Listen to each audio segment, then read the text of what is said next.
ओम नमो भगवते वासुदेवाय नमः।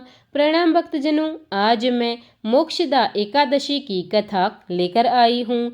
मार्गशीर्ष के शुक्ल पक्ष की एकादशी को मोक्षदा एकादशी कहा जाता है। इस दिन व्रत के फल में मनुष्य को मोक्ष की प्राप्ति होती है, जिसके लिए मनुष्य जन्म जन्मांतर प्रतीक्षा करता है। मोक्षदा एकादशी के दिन ही गीता जयंती भी मनाई जाती है। इस दिन भगवान कृष्ण के मुख से पवित्र भगवत गीता का जन्म हुआ था। मोक्षदा एकादशी का सार भगवान श्री कृष्ण ने स्वयं अर्जुन से कहा था। इस पवित्र दिन की कहानी भगवान श्री के मुख से ही उद्घृत हुई थी। इस व्रत को उद्देश्य पितरों को मुक्ति दिलाना है। इससे मनुष्य के पूर्वजों को मोक्ष मिलता है। उनके कर्मों एवं बंधनों से ही उन्हें मुक्ति मिल जाती है। यह एकादशी व्रत श्री हरि के नाम से रखा जाता है। इसके प्रताप से मनुष्य के पापों का नाश होता है और मनुष्य के मृत्यु के बाद उसका उद्धार होता है। आइए हम कथा की शुरुआत करते हैं। महाभारत के युद्ध का मैदान था और महाराज युधिष्ठिर के अनुज अर्जुन सामने अपने बुजुर्गों को देखकर उनके विरुद्ध शस्त्र उठाने का साहस नहीं जुटा पा रहे थे। तब महाराज युधिष्ठिर ने कहा, हे भगवान, आप तीनों लोकों के स्वामी, सबको सुख देने वाले और जगत के पति हैं। मैं आपको नमस्कार करता हूँ। हे देव, आप सबके हितैषी हैं, अतः मेरे संशय को दूर कर मुझे बताइए कि मार्गशीर्ष एकादशी का क्या नाम है। इस दिन कौन से देवता का पूजन किया जाता है और उसकी क्या विधि है, कृपा मुझे बताइए। भक्तवत्सल भगवान श्री कृष्ण कहने लगे कि हे धर्मराज, तुमने बड़ा ही उत्तम प्रश्न किया है। इसके सुनने से तुम्हारा यश संसार में फैलेगा। मार्गशीर्ष शुक्ल एकादशी अनेक पापों को नष्ट करने वाली है। इसका नाम मोक्षदा एकादशी है। इस दिन दामोदर भगवान की धूप दीप नैवेद्य आदि से भक्ति पूर्वक पूजा करनी चाहिए। अब इस विषय में मैं एक पुराणों की कथा कहता हूँ। गोकुल नाम के नगर में वेखानस नामक राजा राज्य करता था। उसके राज्य में चारों वेदों के ज्ञाता ब्राह्मण रहते थे। वह राजा अपनी प्रजा को पुत्रवत पालन करता था।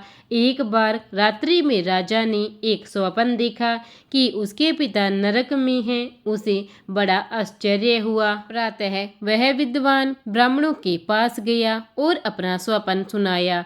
कहा, मैंने अपने पिता को नरक में कष्ट उठाते हुए देखा है।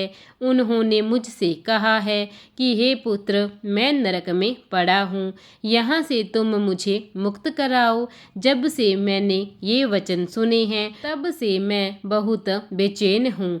चित्त में बड़ी अशांति हो रही है। मुझे इस राज्य, धन, पुत्र, स्त्री, हाथी, घोड़े आदि में कुछ भी सुख प्रतीत नहीं होता। मैं क्या करूं? राजा ने कहा, हे ब्राह्मण देवताओं, इस दुख के कारण मेरा सारा शरीर जल रहा है। अब आप कृपा करके कोई तप, दान, व्रत आदि ऐसा उपाय बताइए जिससे मेरे पिता को मुक्ति मिल जाए। उस पुत्र का जीवन व्यर्थ है जो अपने माता पिता का उद्धार न कर सके। एक उत्तम पुत्र जो अपने माता पिता तथा पूर्वजों का उद्धार करता है वह 1000 मूर्ख पुत्रों से अच्छा है। जैसे एक चंद्रमा सारे जगत में प्रकाश डालता है परंतु हजारों तारे यह नहीं कर सकते। ब्राह्मणों ने कहा, हे राजन, यहाँ पास ही भूत भविष्य वर्तमान के ज्ञाता पर्वत ऋषि का आश्रम है। आपकी समस्या का हल वे जरूर करेंगे। ऐसा सुनकर राजा मुनि के आश्रम पर चले गए। उस आश्रम में अनेक शांत चित्त योगी और मुनि तपस्या कर रहे थे।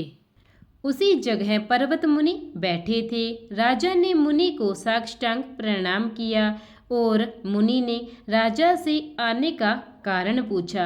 राजा ने कहा कि महाराज, आपकी कृपा से मेरे राज्य में सब कुशल है, लेकिन अकस्मात मेरे चित्त में अत्यंत अशांति होने लगी है। ऐसा सुनकर पर्वत मुनि ने आंखें बंद करके और भूत विचरण करने लगे। फिर बोले, हे राजन, मैंने योग के बल से तुम्हारे पिता के कुकर्मों को जान लिया है। उन्होंने पूर्व जन्म में कामातुर होकर एक पत्नी को रति दी, किंतु सोत के कहने पर दूसरे पत्नी को ऋतुदान मांगने पर भी नहीं दिया। उसी पाप कर्म के कारण तुम्हारे पिता को नरक में जाना पड़ा।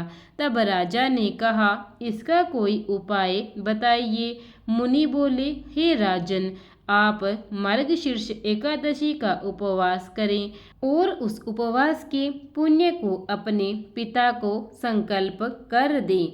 इसके प्रभाव से आपके पिता की अवश्य नरक से मुक्ति हो जाएगी।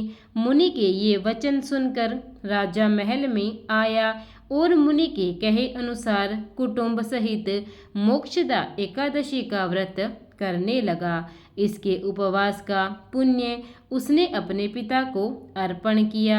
इसके प्रभाव से उसके पिता को मुक्ति मिल गई और स्वर्ग में जाते हुए वे पुत्र से कहने लगे, हे पुत्र, तेरा कल्याण हो। यह कहकर स्वर्ग चले गए। मार्गशीर्ष मास की शुक्ल पक्ष की मोक्षदा एकादशी का जो व्रत करते हैं, उनके समस्त पाप नष्ट हो जाते हैं। इस व्रत से बढ़कर मोक्ष देने वाला और कोई व्रत नहीं है। इस कथा को पढ़ने या सुनने से वाजपेयी यज्ञ का फल मिलता है। यह व्रत मोक्ष देने वाला तथा चिंतामणि के समान सब कामनाएं पूर्ण करने वाला है। इसी प्रकार मार्गशीर्ष मास के शुक्ल पक्ष की मोक्षदा एकादशी की कथा का यहीं समापन होता है। प्रेम से बोलिए जय श्री कृष्णा। विष्णु महाराज की जय। प्रिय भक्तजनों, अगर कथा अच्छी लगी हो तो कथा को लाइक और चैनल को सब्सक्राइब जरूर करें। धन्यवाद।